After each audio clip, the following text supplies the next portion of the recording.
Terpantas, terkini dan sahih. Bila-bila masa, di mana jua. Berita di jari. Subscribe YouTube Buletin TV3. Buletin 1.30 April bersama saya Izrina Amir Hamzah. Tajuk utama tengah hari ini. Wanita Malaysia didakwa peras ugut pasangan Australia kematian anak.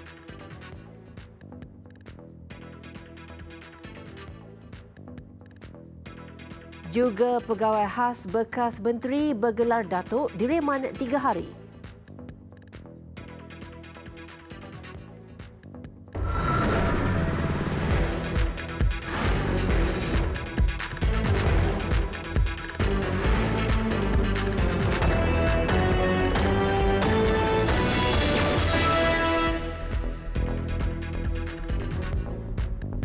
Assalamualaikum dan salam sejahtera. Padah mengambil kesempatan dan membuat dakwaan palsu, seorang wanita warga Malaysia didakwa ke Mahkamah Magistrate Ringwood, Melbourne, Australia.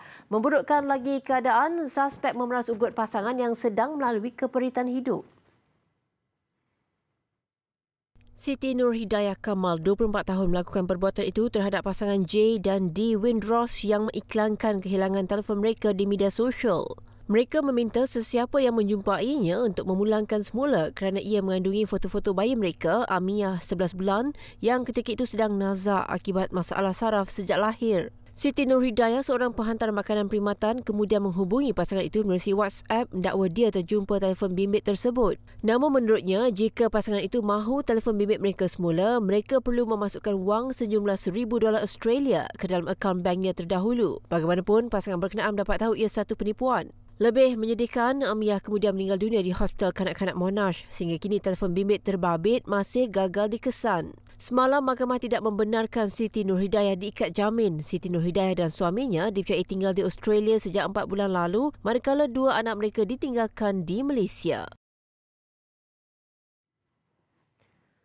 Bekas pegawai khas kepada Datuk Seri Hishamuddin Tun Hussein direman 3 hari kerana disyaki mengatur projek di Kementerian Pertahanan sekitar tahun 2017 termasuk pembekalan peralatan pesawat pejuang bernilai kira-kira 1.8 juta ringgit.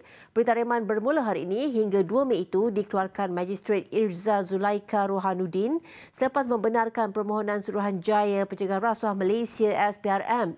Siasatan terhadap lelaki bergelar Datuk berusia 50 tahun itu dijalankan mengikut Seksyen 17(A) Akta SPRM 2009. Semalam, Buletin Utama melaporkan suspek ditahan pada jam 12.30 hari semalam di Ibu Pejabat SPRM Putrajaya ketika hadir memberi keterangan.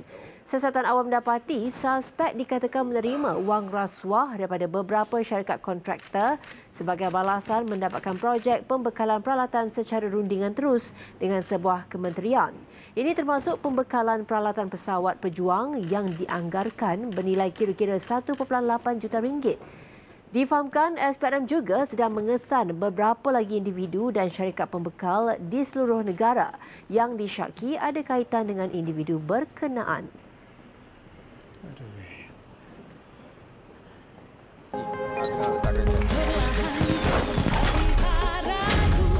Hub 32 megapiksel, kamera depan terangkat. Vivo.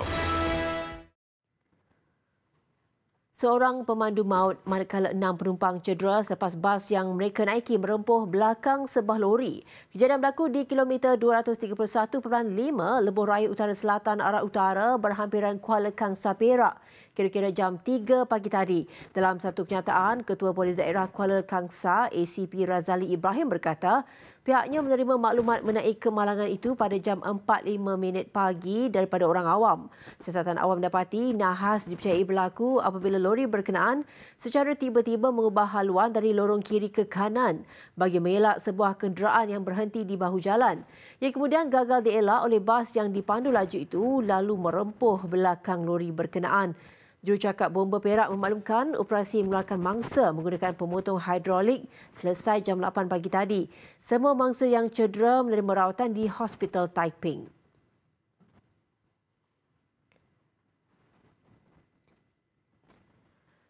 Pekerja yang setia kepada negara tidak akan terlibat dalam perbuatan salah laku. Timbalan Perdana Menteri Datuk Seri Dr. Wan Azizah Wan Ismail dalam putusan sempena sambutan Hari Pekerja esok berkata pekerja adalah teras kemajuan sesebuah negara.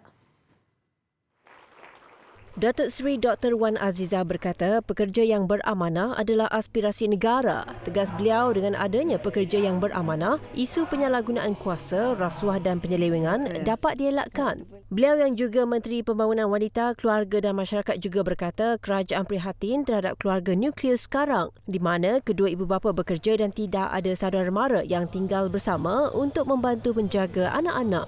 Katanya beberapa inisiatif telah diusahakan oleh kerajaan untuk memberi ketenangan kepada ibu bapa semasa bekerja, termasuk mengadakan taska di hampir setiap kementerian. Kerajaan juga telah memperuntukkan RM10 juta untuk menambah 50 taman asuhan kanak-kanak di bangunan kerajaan. Kerajaan juga dalam usaha memperkenalkan waktu kerja anjal yang memberikan peluang kepada pekerja untuk menentukan waktu kerja masing-masing. Nanti besok kena cerita dekat Mami tau. Tiada istilah hari berehat atau cuti umum bagi Menteri-Menteri Kabinet Malaysia esok sempena Hari Pekerja. Ini kerana Perdana Menteri Tun Dr. Mahathir Mohamad telah memberi tugas kepada mereka untuk menyiapkan kertas kerja mengenai isu yang berkaitan dengan kementerian masing-masing. Menteri Sumber Manusia M. Kulasegaran mengesahkan setiap menteri akan bergilir-gilir membentangkan kertas kerja itu kepada Tun Dr. Mahathir bermula jam 2 petang esok. Beliau berkata Perdana Menteri memutuskan perkara berkenaan Rabu lepas. Untuk kementeriannya, Kulasegaran berkata beliau akan menyediakan kertas berkenaan penciptaan pekerjaan.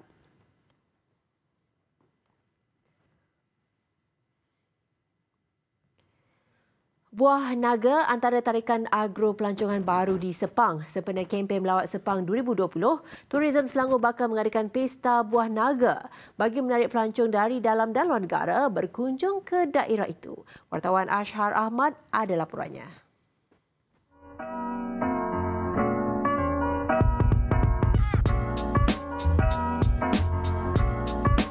Dragon fruit atau buah naga banyak manfaatnya terhadap kesihatan. Selain bersifat antioksida dan kaya vitamin C, ia juga dikatakan mampu melambatkan proses penuaan dan berupaya mengurangkan risiko kanser. Sebab dia ni kandungan fiber banyak tinggi.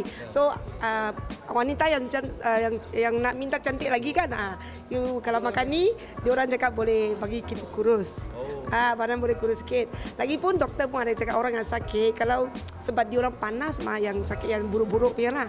Dia sakit, dia, kalau makan ni dia ada badan dia sejuk sikit.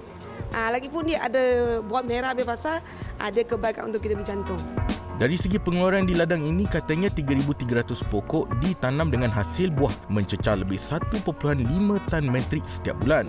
Namun, ia bergantung kepada keadaan semasa. Hasil dia ikut cuaca. Biasa bulan 6, 9 dengan bulan September, bulan 9 agak banyak compare to the other month lah.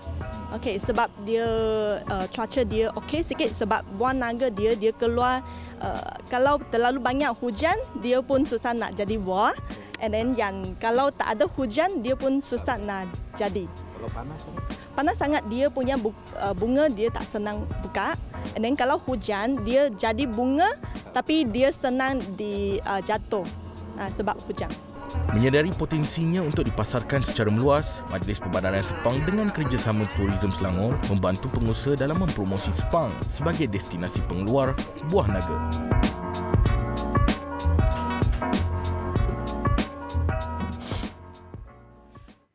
Kerajaan sedang di peringkat akhir pemilihan rakan strategik bagi projek kereta nasional ketiga.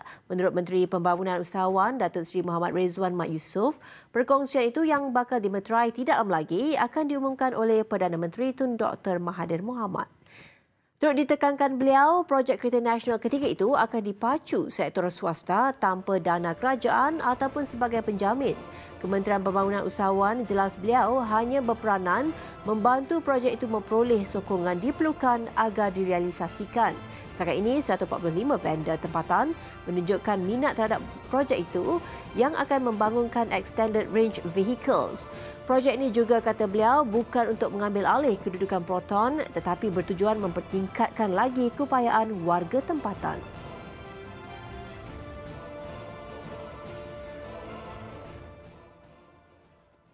Pengeluar minuman Fraser and Neave Holdings FNN mencatatkan peningkatan 12.8% keuntungan bersih pada 104.43 juta ringgit bagi suku kedua berakhir 31 Mac 2019. Ini berbanding 92.56 juta pada tempoh sama tahun lalu. Pendapatan turut meningkat 6.9% kepada 1.02 bilion ringgit daripada 959.6 juta ringgit tahun sebelumnya. Dalam makluman kepada Bursa Malaysia, syarikat itu berkata pasaran domestik secara keseluruhannya dijangka kekal mencabar, terutama dalam segmen susu tin dan pelaksanaan duty excise minuman bergula. Segmen operasinya di Thailand mencatatkan prestasi kukuh dengan pendapatan meningkat 17.1% kepada 483.6 juta ringgit berbanding tempoh sama tahun lalu. Jumlah jualan F&B Malaysia turut berkembang 6.5% disokong peningkatan jualan minuman bersempena Tahun Baru Cina, ditambah hasil pengembangan jualan ke pasaran Sabah dan Sarawak. With production facilities in both East and West Malaysia that ensure excellence. Perkakasan memasak berteknologi tinggi Tefal yakin mampu mengekalkan pertumbuhan jualan 2 digit di pasaran Malaysia setiap tahun. Menurut pengurus wilayah grup SEB, Jack Wong, ini berpandukan rancangan memperkenalkan beberapa produk yang lebih inovasi dalam tempoh beberapa bulan dengan menitik beratkan gaya hidup sihat dan bersih. Tefal is a very strong brand in Malaysia. It's a very strong household brand in Malaysia with the pots and pan.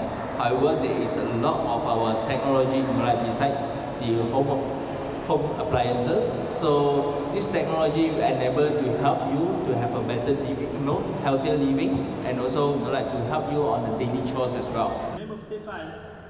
Beliau berkata demikian ketika pelancaran barisan produk inovatif melalui acara Tefal Home of Innovation baru-baru ini. Antara produk yang diperkenalkan ialah periuk dan kuali bersalut titanium, periuk nasi spherical, Opti Grill Electric, Ultra Blend Boost Vacuum dan Pro Express Ultimate Steam Generator Iron. Besar impaknya. Selepas hasilnya, pantas menampilkan prosiding ini secara dalam keuangan maya. Berita di jari. Subscribe YouTube Bulletin TV3. Laporan antarabangsa, Maharaja Akihito, 85 tahun, bakal menjadi Maharaja Jepun yang pertama turun takhta dalam tempoh 2 abad hari ini. Akihito bakal melepaskan gelaran Maharaja kepada anaknya, putera mahkota Naruhito. Pada Ogos 2016, Akihito ketika menyampaikan ucapan secara langsung menerusi televisyen menyatakan kebimbangannya mengenai faktor usia akan menyukarkan beliau untuk menunaikan tugasnya sebagai Maharaja. Akihito pernah menjalani rawatan bagi merawat kanser prostat selain menjalani rawatan jantung. Majlis turun takhta Maharaja Akihito akan berlangsung di bilik Matsunoma di Istana Imperial pada jam 5 petang waktu tempatan. Kira-kira 300 tetamu dijangka menghadiri majlis itu.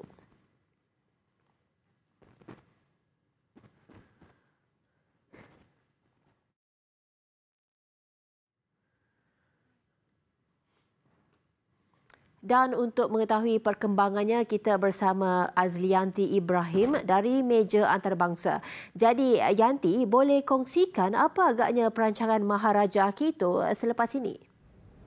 Baik, selepas majlis turun takhta yang bakal berlangsung hari ini, Maharaja Akihito yang disanjung kerana berjaya mendekati hati rakyat bakal memegang gelaran baru iaitu Maharaja Emeritus. Beliau akan bersara sepenuhnya daripada tugas-tugas rasmi. Ia termasuk tidak akan lagi menandatangani dokumen, menerima jemputan asing dan juga menghadiri majlis kerajaan. Selain itu, baginda juga tidak akan terlibat dalam ritual istana seperti mana sebelum ini ya. Dan ia termasuklah beliau dijangka tidak akan menghadiri majlis naik takhta oleh putera mahkota Naruhito. Dan secara keseluruhannya, penampilan Maharaja Akihito selepas ini akan berkurangan dan beliau akan menjalani kehidupan harian yang sangat-sangat peribadi. Dan ia bertujuan sebenarnya agar beliau tidak dilihat mencampuri tugas Maharaja baru. Intan. Yanti, mungkin boleh anda kongsikan sedikit mengenai latar belakang Maharaja baru yang bakal menaiki takhta esok? Baik, untuk pengetahuan semua penonton ya, Maharaja baru yang bakal menaiki tahta esok adalah putera mahkota Naruhito. Baginda yang berusia 59 tahun akan dimasyhurkan sebagai Maharaja ke-126 Jepun dan secara rasminya akan memimpin negara Jepun ke era Reiwa yang baru. Reiwa di sini bermaksud keamanan dan keharmonian sekaligus menandakan berakhirnya era Heisei yang bermaksud mencapai keamanan. Ia bermula ya ketika era Akihito naik tahta pada tahun 1989. Putera Naruhito menerima pendidikan di Universiti Oxford dan dimasyhurkan sebagai putera mahkota pada usia 28 tahun. Dan pada 1986 beliau bertemu dengan bakal isterinya Masako Owada di sebuah majlis jamuan teh. Dan pasangan itu sebenarnya berkahwin pada tahun 1993 dan dikurniakan seorang cahaya mata, Puteri Aiko, pada 2001. Dan baik itu sedikit sebanyak yang boleh saya kongsikan mengenai monarki Jepun yang bagi saya sangat menarik sekali. Ya, sekian laporan saya Azlianti Ibrahim daripada Meja Antarabangsa, kembali bersama rakan tugas di Studio A. Silakan. Arigatou gozaimasu Yanti, terima kasih dengan perkembangan itu tadi. Baiklah, kita terus ke laporan berikutnya. Presiden Indonesia Joko Widodo memutuskan untuk memindahkan ibu kota negara keempat paling ramai penduduk itu ramai penduduk di dunia itu keluar dari Pulau Jawa yang padat. Antara lokasi ibu negara baru Indonesia yang dicadangkan, Palangkaraya di Kalimantan Tengah yang terletak di Borneo. Menurut Menteri Perancangan Indonesia, pihak berkuasa di Palangkaraya menyediakan kawasan seluas 300,000 hektar jika ia dipilih sebagai hub baru kerajaan. Bagaimanapun tambahnya, perkara itu masih belum dimuktamadkan.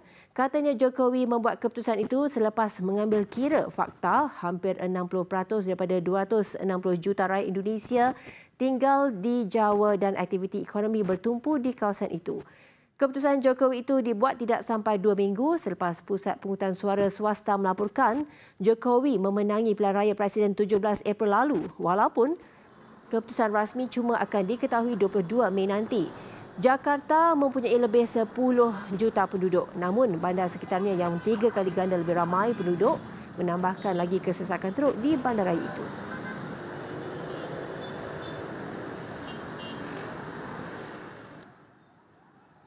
Kesemua penumpang dan anak kapal sebuah feri pesiaran yang terbakar ketika dalam pelayaran dari Britain ke Spanyol dilaporkan selamat. Ketika kejadian, kapal itu sedang berlayar dari pelabuhan Plymouth di selatan Britain ke Santander di utara Spanyol.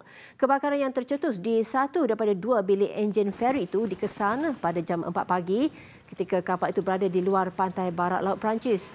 Anggota bomba dikejarkan ke kapal itu dengan menggunakan helikopter. Api berjaya dikawal dengan pantas.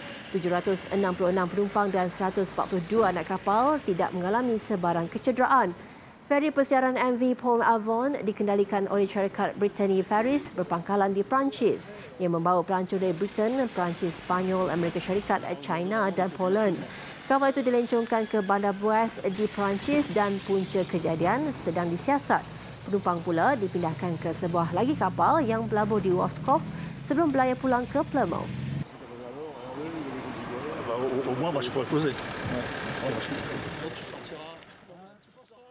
Ketua Kumpulan Militan Daesh, Abu Bakar al-Baghdadi muncul buat pertama kali dalam tempoh 5 tahun dalam satu klip video propaganda yang disiarkan oleh kumpulan militan itu. Menurut rangkaian media Daesh Al-Furqan, klip video itu memaparkan pesanan dari al-Baghdadi bahawa kumpulan itu akan membalas dendam ke atas anggota kumpulannya yang dibunuh dan dipenjarakan. Al-Baghdadi turut merujuk kepada pertempuran lebih sebulan di Baghuz, iaitu kubu terakhir Daesh di timur Syria yang berakhir bulan lalu. Namun tidak jelas bila klip video berdurasi 18 minit itu dirakam. Al-Baghdadi turut menyentuh tentang pengeboman di Sri Lanka yang merangkut lebih 250 nyawa dalam rakaman audio yang menyusul selepas rakaman video berkenaan.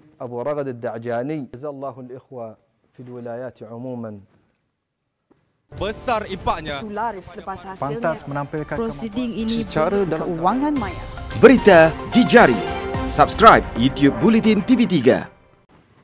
Pemain badminton kebangsaan kini akan memulakan pemburuan mata bagi pusingan kelayakan Sukan Olimpik Tokyo 2020 dalam saingan terbuka New Zealand yang membuka tirainya hari ini. 15 wakil negara termasuk pemain profesional akan beraksi dalam kejohanan ini yang pertama menawarkan mata ke Tokyo. Pengumpulan mata untuk kelayakan Olimpik Tokyo 2020 ini akan berlangsung selama setahun di mana setiap negara layak mempunyai 2 wakil untuk setiap kategori sekiranya berada dalam kelompok 8 terbaik dunia. Untuk Malaysia, persaingan sengit dilihat dalam acara beregu lelaki dan beregu campuran membabitkan pemain di bawah Persatuan Badminton Malaysia BAM dan profesional. Beregu lelaki, Aaron Chia, Song Woo Yik dan Teo Yi Ong Yu Sin antara prospek yang dilihat akan bersaing bersama 2 pasangan profesional, Go Vishem Tan Wee Kiong yang juga pemenang pingat perak Olimpik Rio 2016 serta Arif Abdul Latif dan Azrin Ayub. Dalam acara beregu campuran, ia boleh dianggap persaingan 3 penjuru di antara 2 wakil BAM, Go Sun Huat, Chevon Lai Jamie dan Tan Kian Meng Lai Peijing dengan pasangan profesional Chan Peng Sun Goh Liu Ying yang juga pemenang perak Olimpik Rio 2016. Untuk saingan pusingan pertama terbuka New Zealand hari ini, Go Sun Huat, Chevon Lai Jamie dan Tan Kian Meng Lai Peijing akan memulakan aksi. Selain itu, 6 pemain perseorangan lelaki juga ketika ini sedang berentap dalam pusingan kelayakan untuk merekod slot ke pusingan pertama.